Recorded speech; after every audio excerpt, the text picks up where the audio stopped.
7 മാസത്തെ വിലക്കിന് ശേഷം ആകാശവാതിലുകൾ തുറന്നിരിക്കുകയാണ് കുവൈറ്റ്.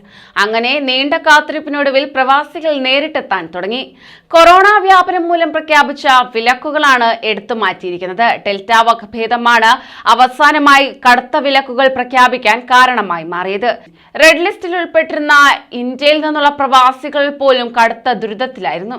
എന്നാൽ ഈ അവസരത്തിൽ നാട്ടിലെത്തിച്ചേർന്ന പ്രവാസികൾക്ക് ഏൽക്കേണ്ടി വന്നത് കടുത്ത പ്രതിസന്ധി.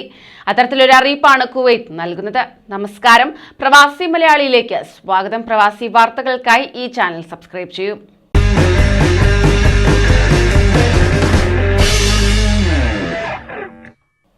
വിദേശത്ത് നിന്ന് തിരിച്ചെത്താൻ സാധിക്കാത്തതിനാൽ കുവൈറ്റിലെ 3,90,000 പ്രവാസികളുടെ താമസാനുമതി റദ്ദാക്കിയതായി അധികൃതർ അറിയിച്ചു.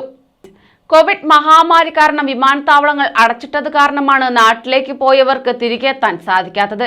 ഈ സമയം അവരുടെ താമസരേഖകൾ പുതുക്കുന്നതിൽ സ്പോൺസർമാർ പരാജയപ്പെട്ടതാണ് റെസിഡൻസി പെർമിറ്റുകൾ പ്രവാസികൾക്ക് നഷ്ടമാകാൻ കാരണം.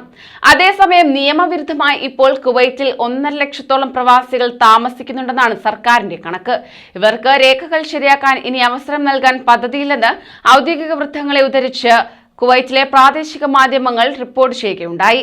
വിമാനത്താവളങ്ങൾ തുറക്കുകയും ജനജീവിതം സാധാരണഗതിയിലേക്ക് തിരിച്ചുവരികയും ചെയ്തുകൊണ്ടിരിക്കുന്ന ഈ സാഹചര്യത്തിൽ ഇനി ഇളവുകൾ ഉണ്ടാകില്ലെന്നും നിയമലംഘകരെ അറസ്റ്റ് ചെയ്ത് നാടുകടത്തുന്നതുൾപ്പെടെയുള്ള നടപടികളിലേക്ക് കടക്കുകയാണെന്നുമാണ് റിപ്പോർട്ട്.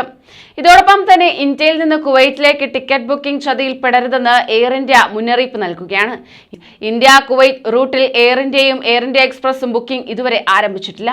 ബുക്കിംഗ് ആരംഭിക്കുന്നതിന് ഇന്ത്യൻ വ്യോമയാന മന്ത്രാലയത്തിന്റെയും വ്യോമയാന ഡയറക്ടറിന്റെയും അനുമതി കാത്തിരിക്കുകയാണ് അധികൃതർ. അനുമതി ലഭ്യമാകുന്ന മുറയ്ക്ക് ടിക്കറ്റ് ബുക്കിംഗ് ആരംഭിക്കുകയും ചെയ്യും. അതിനിടെ വ്യാജ ബുക്കിംഗ് അറിയിപ്പുകളിൽ വീഴരുതെന്ന് ട്രാവൽ ഏജന്റുമാരോടും യാത്രക്കാരോടും എയർ ഇന്ത്യ അഭ്യർത്ഥിച്ചു. കൂടാതെ ജസീറ എയർവേസ് ബുക്കിംഗ് തുടരുന്നുണ്ട്. ഇവരുടെ വെബ്സൈറ്റ് വിവരമനുസരിച്ച് ഈ മാസം ലഭിക്കുന്ന കുറഞ്ഞ നിരക്ക് 1,27,808 രൂപയാണ്. ചില ദിവസങ്ങൾ നിരക്ക് 2,17,058 എന്നും വെബ്സൈറ്റിൽ കാണിക്കുന്നുണ്ട്. കുവൈറ്റ് എയർവേസ്, ഇൻഡിഗോ വിമാനങ്ങളും കുവൈറ്റിലേക്ക് നേരിട്ടുള്ള സർവീസിന് ടിക്കറ്റ് ബുക്കിംഗ് ആരംഭിച്ചിട്ടില്ല. ഇത് പ്രവാസികളെ കടുത്ത പ്രതിസന്ധിയിലാക്കിയിരിക്കുകയാണ്. എന്തായാലും കേന്ദ്രത്തിന്റെ അറിയിപ്പിനായി കാത്തിരിക്കുകയാണ് കുവൈറ്റ് വ്യോമയാന വകുപ്പ്. കേന്ദ്രത്തിൽ നിന്നും അറിയിപ്പ് ലഭിച്ചാൽ ഉടൻ തന്നെ എയർ ഇന്ത്യയുമായി ചേർന്ന് സഹകരിച്ച് പ്രവാസികൾക്ക് യാത്രയൊരുക്കുന്നതായിരിക്കും. കൂടുതൽ പ്രവാസി വാർത്തകൾക്കായി ഈ ചാനൽ സബ്സ്ക്രൈബ് ചെയ്യൂ.